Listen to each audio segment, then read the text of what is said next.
Hi guys, so today I'm going to be showing you how to add crossfade to your Spotify. So first of all, of course, you're going to open the app.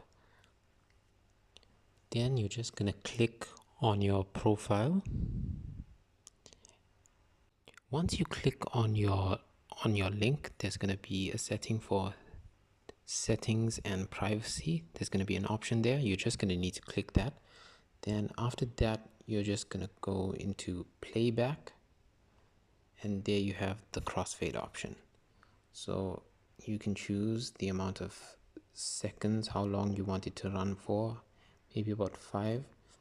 And how this setting actually works, how crossfade actually works is, instead of your songs just changing, like just changing one time to a completely different song, it's a bit like how it mixes in, how other songs mix in a little bit,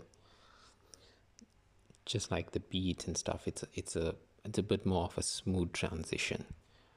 So yeah, that's how crossfade works, and as you can see after that, that's how you adjust it. Okay guys, I hope you enjoyed, and please stay tuned and like and subscribe.